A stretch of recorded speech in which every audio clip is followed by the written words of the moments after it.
Vous avez vu le titre? Oui. La véritable sanctification dans Romains 12, 1 à 3. Il n'y a pas trop d'écho? Un peu. Ça résonne. Quand on comprend bien la véritable sanctification, nos vies en Jésus-Christ sont transformées, jour après jour, selon sa volonté. Pourquoi? Parce que nous savons ce que nous devons faire. Souvent, dans le dernier message que j'ai parlé, c'est Dieu nous sanctifie. C'était 1 Thessaloniciens 5, verset 23. On va en voir un petit peu tantôt parce qu'on va y revenir, mais c'est parce que ce n'est pas celui-là qu'on va parler, c'est Romains 12, 1, 3. Bien, vous savez, c'est important de comprendre notre identification en Jésus-Christ. Si on ne la comprend pas, on ne peut pas comprendre la sanctification qui se produit en nous. Donc, la première chose, je vais faire un petit rappel sur certains points importants avant de toucher Romains 12, 1 à 3. Souvent, nous, on pense que c'est Dieu, c'est nous qui décidons d'appartenir à Dieu. Mais ce n'est pas vrai. C'est Dieu qui prend l'initiative. Et ça, demandez-moi pas pourquoi. Dieu sait. Lui, il sait. Donc, c'est complètement... La raison est simple. C'est parce qu'il n'y a aucun homme sur cette terre qui peut faire ce que Dieu, autrement dit, qui peut avoir le regard favorable de Dieu. Personne. Qu'importe ce que vous allez faire dans la vie, qu'importe ce que... faites votre chapelet ce que vous voudrez. Ne faites pas le chapelet dessus, des chapelets. Non, non. Faites vos prières quand vous voudrez. Faites des œuvres que vous voulez. Ça ne fera rien pour Dieu. Absolument rien. On n'a aucun mérite que l'homme peut s'arroger pour que Dieu puisse le regarder favorablement. Ça, c'est clair. Donc, après ça, Dieu, lui, nous justifie de nos péchés par la mort de son Fils. Et nous, qu'est-ce qu'on doit faire? C'est croire en son Fils. Et dès qu'on croit en son Fils, il y a une justification qui se fait. Il y a un état qui change. L'état d'inimitié avec Dieu est changé avec une relation d'amitié et de filiation divine. Il y a un contact, il y a un état qui change devant Dieu. Il ne nous a pas rendus justes. Il nous déclare justes parce qu'on croit en son Fils Jésus-Christ. C'est clair. Puis à cause que nous croyons en son Fils qui est mort pour nous, et il est la seule porte pour aller au Père. Par le fait même, en nous justifiant et encore en nous déclarant justes, il y a quelque chose qui se passe dans notre être. Il y a une nouvelle naissance. Instantanément. Instantanément. Demandez-moi pas encore pourquoi. On le sent. On le sait. On sait qu'il y a quelque chose de différent dans notre cœur, dans notre âme. On sait qu'il s'est produit quelque chose. Parce que dès le lendemain, on ne pense plus pareil. On commence. C'est comme un bébé qui vient de venir au monde. Écoutez, quand il y a un jour, il ne fait pas grand-chose. Mais il est né. Nous, c'est le même principe spirituel. On est né de Dieu. Et là, il y a quelque chose qui commence à se passer. C'est une régénération constante qui se fait jour après jour et jusqu'à votre mort physique. OK? Il y en a un bout, là. Ceux qui vivent jusqu'à 100, ça va. Vous n'avez pas une secousse. Donc, il y a une régénération, il y a une sanctification qui commence à se produire. Il y a quelque chose. Et à chaque jour, Dieu vous fait connaître davantage son plan divin dans votre cœur. C'est pour ça que mon message était Dieu nous sanctifie, c'est lui qui nous sanctifie. Et à ce moment-là, par le fait même, il nous met à part. Il nous rend saints. Et j'ai une image ici. Ce n'est pas une injection de sainteté. Tu sais, quand on prend pour avoir une injection de pénicilline, tu sais, il rentre ça ici, là, puis il rentre ça, puis là, ça va tuer les microbes en dedans, mais c'est pas ça que le Seigneur il fait, c'est pas ça que Dieu fait. Il ne nous injecte pas une injection de sainteté de façon à ce qu'on devienne complètement saint, puis non, mais c'est presque ça aussi. C'est qu'on n'a plus de péché. Comprenez? Parce que des fois, il y en a qui vont dire, c'est avec hérésie, que là, on est saint. Mais là, on va dire, ben garde, c'est plate, là, mais je pêche encore. Je pêche encore. C'est une réalité. C'est une réalité. Puis nous, en tant que croyants, on doit comprendre comment ça fonctionne. Comment ça marche? Comment ça marche, ces choses-là?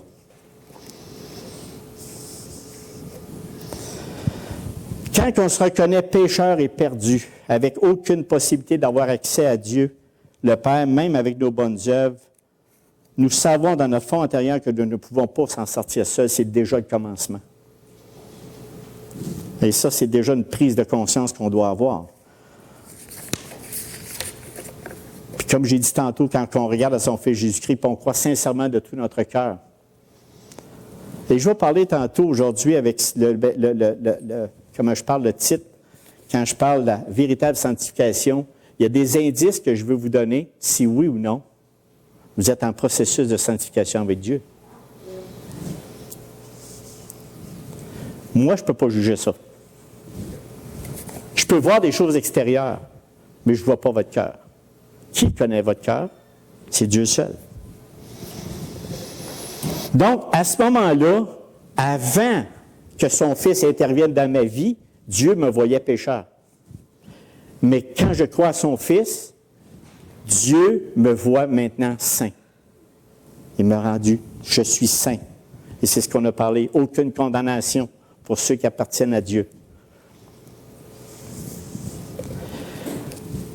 Mais le processus de sanctification qui dure jusqu'à notre mort, des fois, c'est épuisant.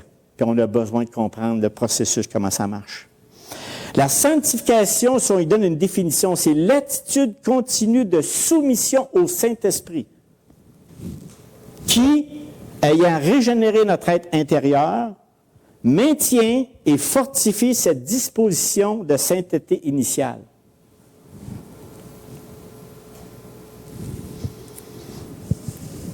Soumission au Saint-Esprit. Soumission à quoi par le Saint-Esprit? Comment on fait ça?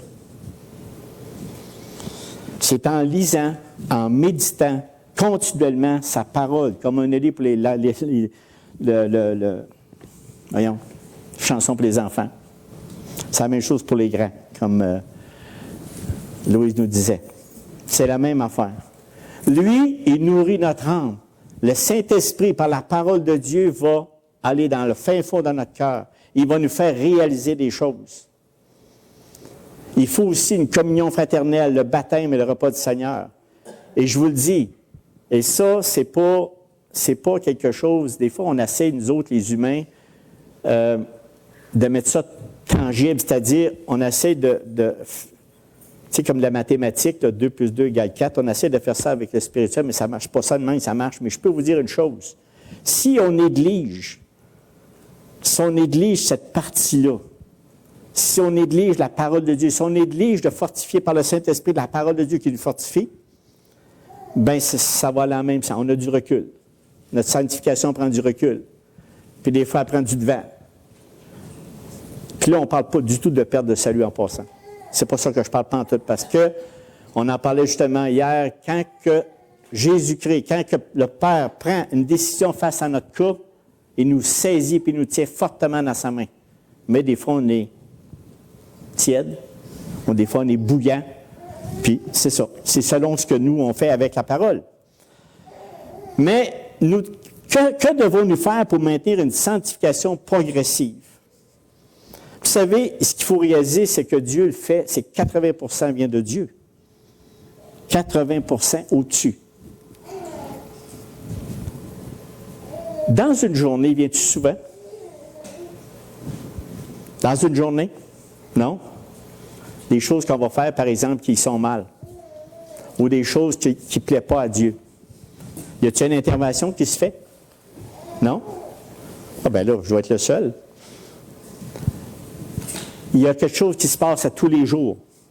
Parce qu'il est toujours en action. On se nourrit, c'est ça que ça fait. On a un conflit en dedans. C'est sûr qu'on a un conflit. On a un conflit entre le péché, puis on va faire le bien, mais on a tout le temps quelque chose qui nous pousse au mal. Mais la victoire est remportée par le pouvoir de l'Esprit qui fortifie notre foi pour que nous marchions dans la voie de sainteté. Mais pour ça, il faut se soumettre pleinement à l'œuvre de la sanctification. C'est-à-dire, est-ce que Marie-Woup? Non? Merci, Marie. Je ne savais pas que c'était pour faire. Donc, il y a ici un verset qu'on va parler ce matin. Ça, c'est l'introduction. Fait que pour justement la sanctification. Puis le verset que je veux vous partager ce matin, c'est comme j'ai dit, Romains 12, versets 1 à 3. Et ce verset nous donne déjà une application spirituelle quoi faire. Ouvrons Romains 12. Romains 12, verset 1. Je vous exhorte donc, frères, par les compassions de Dieu, à offrir vos corps comme un sacrifice vivant, saint, agréable à Dieu, ce qui sera de votre part un culte raisonnable. Ne vous conformez pas au siècle présent, mais soyez transformés par le renouvellement de l'intelligence, afin que vous discerniez quelle est la volonté de Dieu, ce qui est bon, agréable et parfait. Par la grâce qui m'a été donnée, je dis à chacun de vous d'en avoir de lui une trop grande opinion, mais de revêtir des sentiments modestes selon la mesure de foi que Dieu a départie à chacun. Avant d'entreprendre le texte, j'aimerais vous raconter une petite histoire. C'est une personne qui va voir son pasteur. Puis là, il dit ceci. Elle dit, on dirait que je n'arrive tout simplement pas à vivre la vie chrétienne comme je le devrais. Je suis contrarié. Je n'ai ni la victoire spirituelle, ni le sentiment de m'accomplir. Même les formes d'obéissance les plus élémentaires sont pour moi un sujet de lutte. Et je ne connais que la défaite. Elle dit, pouvez-vous m'aider? Le pasteur lui demande, dit, comment vous êtes-vous prise jusqu'ici pour répondre vous-même, pour résoudre vous-même vos problèmes? Elle a répondu ceci. J'ai tout essayé. J'ai fréquenté des églises où parle en langue, où on opère des guérisons, où se vivent toutes sortes d'expériences spirituelles extraordinaires. J'ai moi-même parlé en langue, j'ai moi-même été en extase et j'ai fait l'objet de prophéties de plusieurs présumés miracles. Je suis même tombé dans l'esprit. Même en dépit de tout cela, je ne suis pas satisfaite de ma vie et je sais que Dieu ne l'est pas non plus. J'ai essayé d'obtenir le plus possible de lui, mais je ne connais toujours pas la satisfaction. Je me sens encore misérable et je veux plus. Ça nous arrive-tu? Ben oui, ça arrive à tout chrétien, toute personne qui appartient à Christ. Souvent, des fois, dans toutes ces années-là, lorsqu'on vit, lorsqu'on avance avec la foi chrétienne, on regarde tout ça, on a des déceptions. On est nous-mêmes une déception. Nos frères, nos sœurs, des fois, nous déçoivent parce que nous autres, on est tortueux par-dessus tout.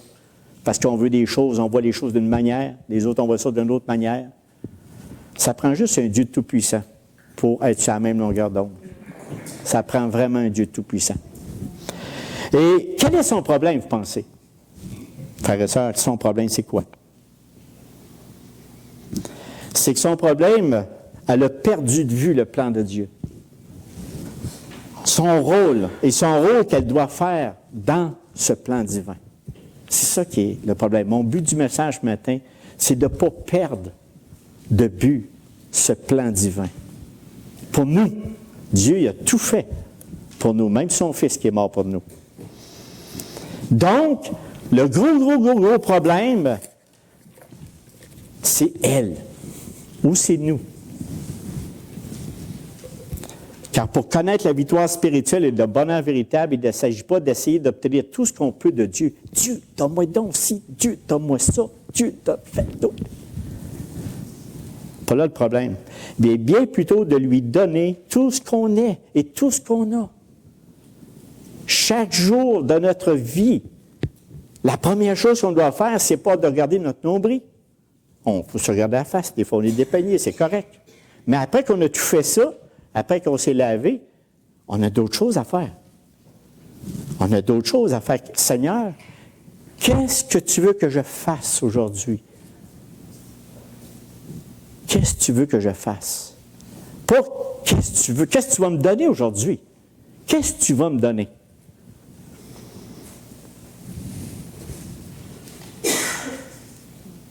Beaucoup, beaucoup trop de gens, de chrétiens, bien intentionnés, puis des véritables. Des fois, on court après notre... Tu sais, on court après nous autres, on fait le tour tout le temps. Là. Moi, je pensais de l'image d'un petit chien qui court après sa queue, mais il tourne en rond. Mais des fois, on fait ça. On tourne en rond, on cherche la vérité, on cherche ci, on cherche ça. Qu'est-ce que Dieu, tu peux me donner? Qu'est-ce qui va me rendre heureux? Qu'est-ce qui va me rendre joyeux? Puis là, on court partout, des colloques, toutes sortes de choses. Mais en fait, ce que le Seigneur nous demande, c'est d'être des sacrifices vivants, comme on a lu ce matin. Des sacrifices vivants pour lui, pour sa gloire. Et là, ici, Paul, il dit, je vous exhorte, frères. Exhorter veut nous encourager. Il ne veut pas vous décourager, moi, là. C'est juste parce que l'effet de regarder aux autres, le fait de servir, on a été créés pour servir. Dieu nous a créés pour servir, pas pour nous servir. Non? Il n'y a rien de plus malheureux que passer son temps à nous autres, se regarder nous. Si on regarde les yeux à Jésus-Christ, si on regarde à dire, qu'est-ce que tu veux que je fasse, Seigneur? Donc, Paul, ici, nous encourage. Puis, qu'est-ce qui doit nous encourager puis nous motiver? Il dit tout de suite après, frère, par la compassion de Dieu, c'est compassion de Dieu-là qui nous a donné. Il nous l'a déjà donné. Nous, on n'a plus besoin de recevoir, on l'a. Juste à se souvenir. C'est son amour et principalement sa grâce infinie envers sa création. C'est un Dieu bon, un Dieu fantastique, merveilleux. Il prend soin de sa création. Car en Christ, nous sommes les bien-aimés de Dieu. Nous sommes les bien-aimés de Dieu. Ce n'est pas des belles compassions de Dieu, ça? La puissance de son salut, sa grande bonté envers nous, principalement envers ceux qu'il sauve. Ceux qui sont bien tristes parce qu'il y a une connaissance qui n'est pas là. En Christ, ses compassions nous apportent le pardon, l'expiation de nos péchés. Hey, en Christ, les compassions de Dieu, il nous aide à pardonner ceux qui nous ont offensés. Il nous délivre de la condamnation du péché qui pesait sur nous. On est réconciliés avec Dieu. Nous sommes justifiés devant lui. Pas des belles compassions de Dieu, ça. De jour en jour, il nous rend conformes à son Fils. Nous aurons la glorification de nos corps, la vie éternelle et la résurrection de nos corps. Hey, c'est pas rien. Non? Paul n'a pas raison de dire ça. Oui. Frère, par les compassions de Dieu, il dit, toutes les raisons, les compassions nous donnent le Saint-Esprit qui habite en nous pour nous aider à la sanctification de tous les jours de notre vie, qui intercède pour nous constamment auprès du Père. Et l'amour de Christ est répandu dans nos cœurs. Vous savez, sans l'amour de Christ, je ne peux pas aimer autant. Ça prend l'amour de Jésus-Christ pour aimer notre prochain qui, des fois, n'est pas toujours reposant. Les compassions de Dieu, c'est d'avoir reçu la foi. Tu n'achètes pas ça au Walmart. La foi, c'est Dieu qui la donne. La paix, l'espérance provenant directement de Dieu. La compassion de Dieu comprenne sa justice qu'il partage avec nous. Et ainsi que sa gloire, son honneur, sa miséricorde infinie envers nous. Quand on comprend cela, quand on comprend véritablement cela, on est-tu motivé à donner notre corps au Seigneur Jésus? Hein? À être un sacrifice vivant. On dit, Seigneur, tu m'as tout donné. Pas vraiment m'en donner d'autres, là. Tu m'as tout donné maintenant. Qu'est-ce que je peux faire, moi, aujourd'hui, demain? Demain pour lui. On doit être ça doit nous motiver, ça doit nous motiver à avoir une vie de fidélité et d'obéissance envers Dieu. C'est pas rien. Tu sais, on a toujours tendance à vouloir recevoir, mais nous autres, ça devrait dire, « Hey Seigneur, avec tout ce que tu m'as donné, je ne peux pas faire autrement dire merci. Merci Seigneur. » Une gratitude débordante et incessante pour ces merveilleuses compassions. Offrir notre corps. Vous savez, j'aimerais clarifier quelque chose ici de bien important, parce que offrir notre corps, il y a quelque chose des fois qui est enseigné, parce qu'on va prendre le corps et on dit, dans 1 Thessaloniciens 5,23, que j'ai pris le passage, le dernier message, que la paix, que le Dieu de la paix vous conduise lui-même à une sainteté totale, que tout votre être, l'esprit, l'âme et le corps soient conservés irréprochables lors du retour de notre Seigneur Jésus-Christ. Pourquoi que Paul utilise, dans le verset qu'on étudie ce matin, juste le mot corps? Et dans ce verset-là, il est utilisé l'esprit, l'âme et le corps. OK? Lui, Paul utilisait ça pour les Thessaloniques, là-bas, parce que les Grecs, ils croyaient vraiment, on dit trois distincts. L'esprit, tu as l'âme, puis le corps, ça ne vaut rien. Tu peux le couper, tu peux l'envoyer n'importe où, ça n'a pas de valeur. OK? C'est pour ça que Paul a utilisé ça. Puis là, bien sûr, on va dire l'âme, puis le corps, lui, c'est pas grave. Mais tout ça, il y a des choses qui se véhiculent, et puis qu'on tire toutes sortes de conclusions là-dessus, que par exemple, prends pas de médicaments parce que ton corps, ça ne vaut pas grand-chose. Mais ça, c'est toutes des choses qui véhiculent. Mais ça, rassemblons ça. Là, je ne veux pas faire, vous mélanger dans tout ça. Je veux tout simplement vous dire que notre corps est aussi important que l'âme et l'esprit. L'âme, c'est notre corps, c'est l'esprit, c'est tout ça. Mais il n'y a pas trois choses distinctes. On n'est pas en trois parties. Un qui est tout croche, puis les autres vont bien. OK? Tu ne peux pas. C'est qu'on est un tout. C'est pour ça qu'ici, il utilise seulement le mot corps. Le mot corps inclut l'esprit, l'âme et le corps. On fait un. C'est bien sûr que notre âme, c'est-à-dire notre esprit, dirige le corps. Je n'ai pas vu le corps, moi, dire à l'esprit, ouais, il y a un gros penchant. Mais l'esprit mène le corps. À moins que là, vous verrez ça de bord, ben moi, je pense pas. Tu sais, je veux dire, c'est bien plus. Le corps ne dit pas, à matin, c'est moi qui décide. Non, tu dis au corps, tu vas t'atterrir tranquille. OK? C'est l'esprit et l'âme qui mènent. Et si elle est nourrie par la parole de Dieu, cassez-vous pas la tête, votre corps, il va suivre. Puis le corps, c'est pas rien. Le corps, vous savez, c'est le temple du Saint-Esprit. C'est tout quelque chose qui a de la valeur. Fait que quand on entend des enseignements, tu sais, des enseignements, je ne veux pas dire qu'il faut vraiment juste réfléchir. Est-ce que dans la sanctification que Dieu nous demande, il faut prendre le temps de méditer, réfléchir, qu'est-ce que Dieu dit dans sa parole pour bien saisir, pour ne pas partir tout croche. Puis là, à un moment donné, le corps, ben, il y a plus, ça n'a plus de rapport avec l'âme et puis l'esprit. C'est un tout. On forme un quand même dans tout cela. Je voulais juste mettre un petit point là-dessus suite à ce que je viens de dire. Donc, c'est pour ça que Paul avait mis les trois éléments. Mais on ne peut pas en faire une doctrine avec ça. On ne fait pas de doctrine en disant l'esprit, l'âme, le corps, les séparer distinctement comme on parle du Père, du Fils et du Saint-Esprit. C'est vraiment trois en un, mais trois différents. Père fait une chose, le Fils fait une chose, et le Saint-Esprit fait une autre chose. Mais tous les trois font un. Et puis là, le reste, bien, ça appartient à Dieu de tout vous dire ça.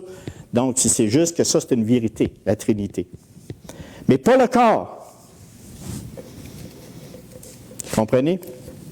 Donc, en conclusion, quand Paul parle du corps, il parle d'un tout, l'esprit, l'âme et le corps. Parce que c'est écrit ceci, que le Dieu de la paix vous conduise lui-même à une sainteté totale, et tout votre être, l'esprit, l'âme et le corps, soient conservés et irréprochables lors du retour de notre Seigneur Jésus-Christ. Il englobe les trois.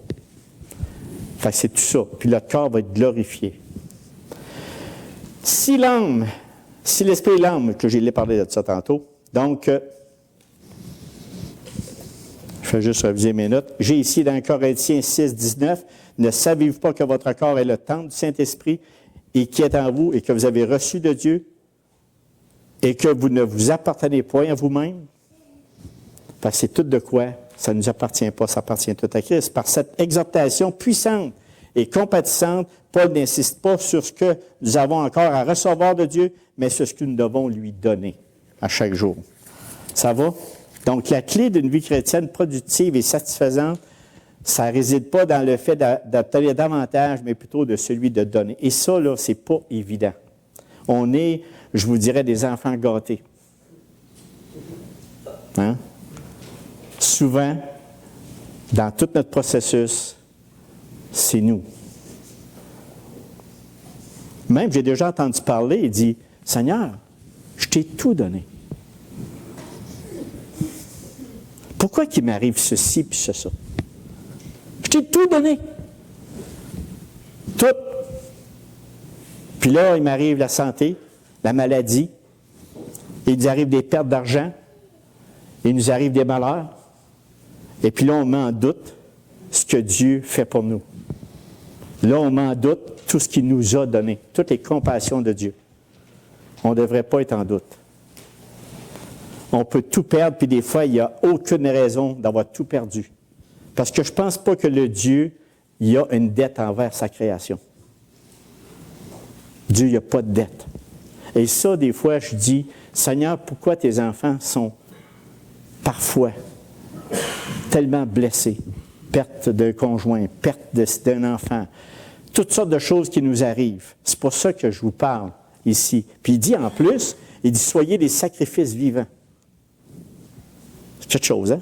Soyez des sacrifices vivants, puis là, il nous a tout donné. Mais c'est important de le comprendre, parce que qu'est-ce que Dieu aime? Dieu aime avoir un cœur contrit, un cœur qui est, Psaume 51, 19, les sacrifices qui sont agréables à Dieu, c'est un esprit brisé. Ô Dieu, tu ne dédaignes pas un cœur brisé et contrit. Et c'est des fois, ça nous cherche, mais au travers de ça, lui, Dieu, quand il voit qu'on est désolé, quand il voit qu'on a, Seigneur, viens à mon secours, malgré tout cela, on doit se rappeler encore toutes ses compassions, malgré tout ce qu'on lui a donné. Parfois, on a des choses qu'on va dire, abandonne tout, donne ta maison, donne ton auto, donne tout. C'est pas ça, là.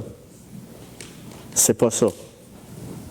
Bon, tu peux le faire si tu veux, mais ça ne te donne pas plus de Hermès, ça ne te donne pas plus de gratitude de Dieu, là. Absolument pas. C'est nous qu'on parle. Ce que Paul parle ici, c'est notre nous qui prend trop de place. C'est notre nous qui, Dieu, j'ai-tu du temps cette semaine? J'ai-tu du temps? Juste notre liberté. Juste prendre une partie de notre liberté et la donner à Dieu. C'est déjà beaucoup. C'est déjà énorme. On est déjà un sacrifice vivant en faisant cela. Voulez-vous savoir ce matin si Dieu travaille à votre sanctification? Je vais vous poser des questions. Simple. Quel est le plus grand désir de votre cœur? Qu'est-ce qui vous tient à cœur le plus? Qu'est-ce qui vous tient à cœur le plus à cœur? C'est encore plus à cœur. Qu'est-ce qui vous tient le plus à cœur? Qu'est-ce qui occupe votre esprit et vos pensées plus que tout? Si vous répondez ceci, mon plus grand désir, c'est de donner tout ce que je suis et tout ce que j'ai en Jésus-Christ. OK? Si c'est dans votre cœur, ne soyez pas inquiets, vous êtes sur le bon chemin. Sur le bon chemin, vraiment. Parce que l'Esprit Saint, c'est lui qui donne ce désir-là, qui donne le vouloir le faire, puis il a mis ça dans un âme rachetée. Il faut que ton âme soit rachetée. Tu peux faire ça momentané. Vous savez, puis là, je vais en parler de certaines places qu'est-ce qui nous joue des tours là-dedans. On se fait jouer des tours. Soyez pas inquiets, parce que tout de suite après, il dit, ne vous conformez pas au siècle présent, renouvellement de l'intelligence, discernez la volonté de Dieu. Et souvent, on est des bons acteurs devant Dieu et devant les hommes. Mais il y a une différence entre les hommes et Dieu. C'est Dieu de voix. Nous, les hommes, on est trompés. Nous, on est trompés un peu facilement et on vit dans un monde comme ça. C'est un monde qui tient juste sur rien. On essaie de démontrer une société qui fait complètement du bon sens. Mais en réalité, il n'a pas de sens. C'est tout couvert. On appelle ça chromé, mais le dedans, c'est corrompu. Puis nous, on se fait avoir par ça. Nous, les chrétiens, c'est que si on peut paraître devant nos frères, nos sœurs, en Jésus-Christ, puis on met un petit peu de... Je cherche des mots justes, là, je cherche mes mots matin, là, mais c'est ça. Quand tu sais, pour bien paraître, là, du poté ou du chrome, qu'est-ce que tu voudras, mais quand tu caches ça. Tu caches ta véritable identité. Et ça, c'est un danger pour notre sanctification. Un grand danger. Sachez que Dieu vous voit tout le temps. Sachez que Dieu connaît vos pensées. Puis c'est ça qui bloque, et bloque notre marche chrétienne. C'est ça qui nous freine. OK? Puis il y a une autre chose qui nous freine vraiment. C'est les faux enseignements. Moi, je vais vous dire quelque chose avec toutes ces années-là que je regarde les Écritures, la Bible, on l'étudie, on regarde ça. Et puis, une chose qui est, je dis, Seigneur, pourquoi ces choses-là arrivent? Pourquoi qu'on n'est pas toujours, on n'est pas tous, par exemple, sur la même longueur d'onde? Pensez tout pareil. Tu sais que tu n'as pas de besoin, là. Tu n'as pas besoin de message, vous savez tout, là. Pourquoi? Puis, écoutez, c'est un grand danger pour la sanctification. Parce que Dieu, au fur et à mesure, il veut qu'on soit des chrétiens mûrs. Mûrs, qui se prend en main, qui est capable de décider, quand il dit décider, de choisir, parce que des fois, tu as des... Prenons par un exemple. Si je vous dis quelque chose comme ceci, je donne un exemple. Jésus-Christ a satisfait parfaitement aux exigences de la loi à la place des croyants. Ceux-ci sont libérés de l'obligation de l'accomplir, car l'homme n'accomplit pas le bien. Il se contente de laisser Dieu tout faire en lui. Vrai ou faux?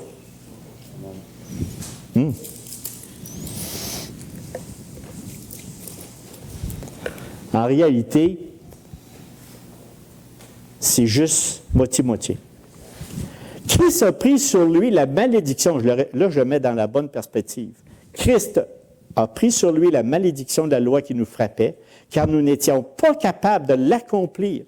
Et Christ l'a fait pour nous en ayant une parfaite obéissance à son Père.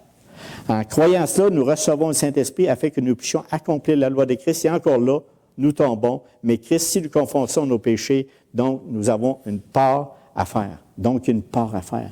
C'est qu'automatiquement, oui, Dieu fait tout, mais en partie, nous, on ne peut pas accomplir parfaitement la loi.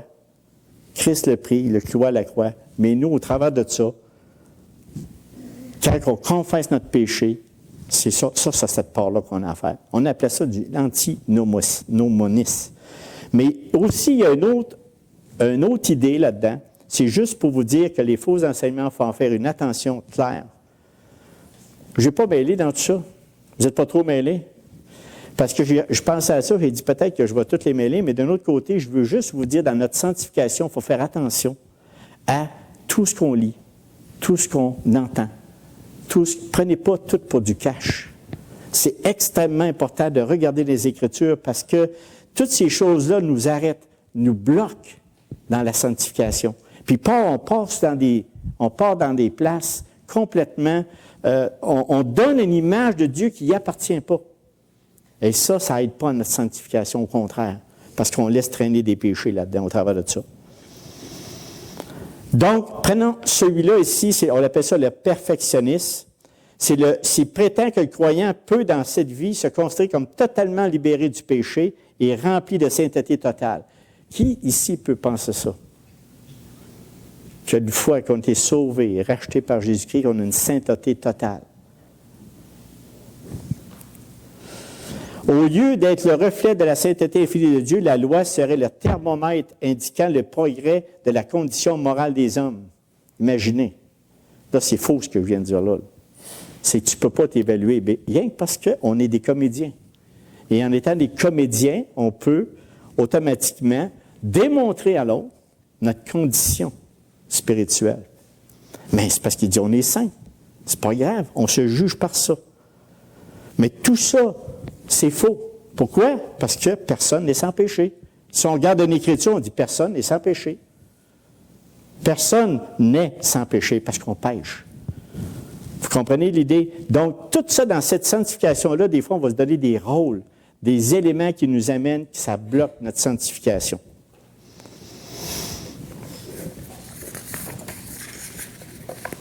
Maintenant, on arrive au mot « transformer ».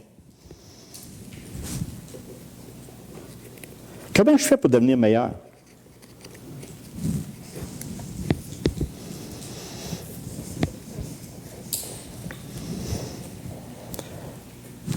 Hein? Comment on fait ça? Oui, en regardant et en lisant les Écritures. Vous savez, le plus grand mal qu'on peut avoir dans notre cœur ici, c'est nos pensées du cœur, telles que l'amertume. Je vais vous dire, le plus gros travail qu'on doit déraciner dans notre cœur pour continuer à avoir une sanctification progressive avec les Écritures, c'est vraiment de regarder avec l'œil. Quand on parle de l'amertume, l'envie, la convoitise, la haine, le mensonge, la médisance, le jugement. Tout ça, ça n'est toutes des choses qui nous empêchent vraiment dans la sanctification. Mais il ne veut dire pas qu'ils nous empêchent, c'est qu'on doit les découvrir avec la parole de Dieu. Et en faisant ça, en regardant les Écritures, c'est qu'on renouvelle notre intelligence. Si on ne le fait pas, on ne peut pas avancer. Si on ne le fait pas, on ne peut pas avoir une croissance, une sanctification qui grandit parce qu'on ne le renouvelle pas avec les Écritures. Dans Psaume 119, 11, il dit « Je serre ta parole dans mon cœur afin de ne pas pécher contre toi. » Donc, on doit constamment regarder dans les Écritures pour vérifier et l'intelligence se renouvelle par l'Écriture.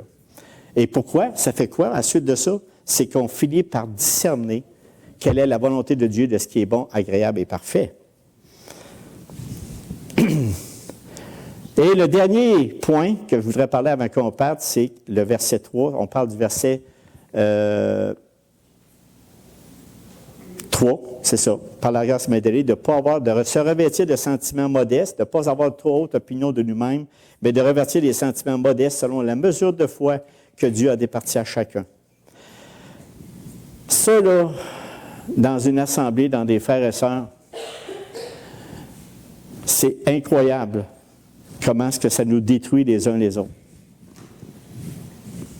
De penser qu'on est meilleur, de penser qu'on est au-dessus des autres, de penser qu'on a vraiment saisi, nous, qu'on a vraiment compris certains versets, et puis que là, on se justifie à un point qu'on est au-dessus des autres. C'est pas pour rien que Paul en parle ici. C'est la consécration au service de Dieu, c'est ça qu'on parle ce matin. Je vais vous dire, pour que notre sanctification grandisse, il faut s'humilier. Écouter les autres. Écouter. Même, je dirais, des fois, on est porté, on regarde un prédicateur ou quelqu'un qui va amener la parole. Vous savez qu'en passant, on n'est pas toujours à 100% hot qu'appelle. On a nos problèmes nous autres mêmes, des fois. Des fois, on n'est pas toujours intéressant. Des fois, on est mêlé, c'est pas grave, là, mais ça arrive. Et au travers de tout ça, ce que je veux dire par là, c'est que nous, en tant qu'enfants de Dieu, en tant que personne qui veut grandir, qui veut une sanctification de Jésus-Christ parce qu'il l'a compris, il sait qu'il est né de nouveau, il sait qu'il veut grandir. À ce moment-là, oui, il y a des fois que c'est moins évident, des fois c'est moins clair. Mais il y a des fois, c'est qu'est-ce que je peux aller en chercher ce matin? Qu'est-ce que je peux aller chercher qui va m'aider à grandir? Qu'est-ce qui va m'aider? Puis, vous savez, qu'est-ce que je disais tantôt, là, je reviens, là. Des fois, on se fait prendre, mettons, à mentir. Si moi, j'arrive à mentir ou quoi que ce soit, ou à voler, tiens, je suis incroyable. OK? Puis là, c'est un de vos frères qui vous découvre, ou une sœur, qu'importe, là, ça peut être un frère ou une sœur. Et t'as volé, hein? Donc, je regarde Pierre, mais ouais, la personne a dit non, non. Non, non, non. Pourquoi la personne fait ça? Elle veut couvrir. Elle veut couvrir son péché. C'est ça le danger. C'est ça que je vous parle ce matin. Quand on devient un sacrifice vivant pour Dieu, quand on travaille à la sanctification, y a-t-il de quoi de plus simple? Est-ce que c'est simple à l'homme d'avouer son péché? Ben, on n'est pas vu, là, mais ça prend la puissance de Dieu pour le dire. Et la puissance de Dieu va amener cette sanctification. Puis si vous voulez grandir absolument là-dedans, dans la sanctification, tout le temps, même si on a l'Écriture, il faut mettre du tangible, c'est-à-dire être authentique.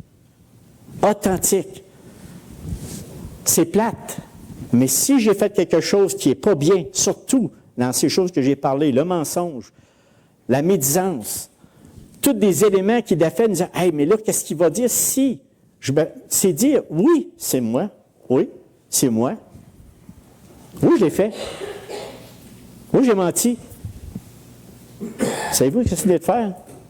Vous venez justement contribuer à la sanctification, votre sanctification en Jésus-Christ. C'est parce qu'on est des hypocrites, puis des fois on joue la comédie, puis c'est ça qu'il faut enlever. C'est un but de l'ensemble du message que je vais donner. C'est pour ça que Paul dit, soyez des sacrifices vivants, donnez-vous à Dieu au lieu de recevoir, puis en même temps, soyez humbles. Dites ce que vous avez. S'il y a quelque chose vous êtes pris en défaut, ouvrez votre cœur, dites non, c'est moi, oui, c'est vrai, c'est moi. Parce qu'on veut couvrir notre moi tout croche. C'est pour ça que je dis qu'il faut vraiment avoir les yeux fixés sur Jésus-Christ. Donc, ici, Galates 6.3, il dit, si quelqu'un pense être quelque chose, quoi qu'il ne soit rien, il s'abuse lui-même. Mépriser son frère, sa sœur, ça en est toutes des choses. Dans notre cœur, même ici, comprendrait. Donc, se revêtir des sentiments modestes.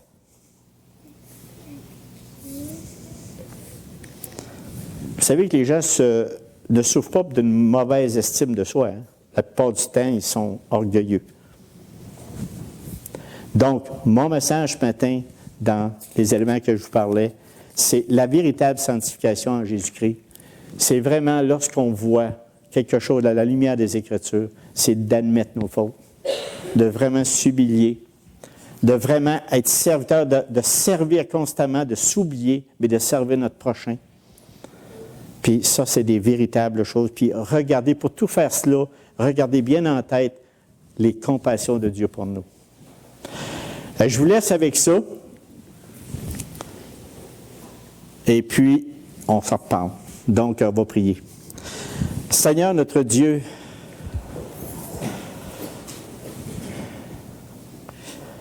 que tu es grand. Ce matin, en réfléchissant à cette parole, Seigneur, je réalise comment est-ce que, par le commandement que tu nous donnes, l'encouragement que Paul nous donne dans ses Écritures de Romains 12, versets 1 à 3, toutes les choses que nous devons faire. Nous ne gagnons pas de Hermès, mais l'humilité, être pauvre en esprit, la franchise, l'authenticité nous aide à grandir. D'avoir un cœur humble, touché par ta parole. Aussitôt, Seigneur, qu'il y a quelque chose qui ne fonctionne pas, s'en remettre à toi. Si on trouve ça plate, Seigneur, ta parole, c'est parce qu'on a un problème.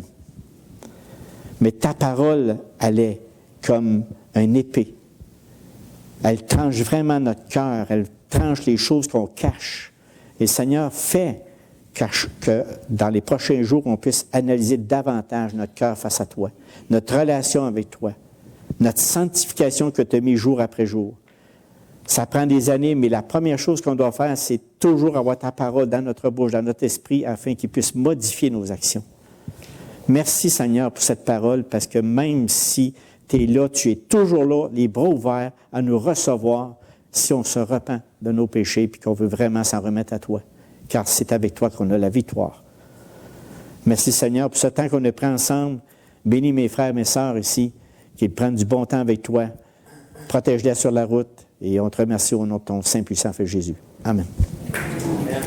Merci Gérard. Que Dieu vous bénisse. Passez une excellente semaine. On se voit au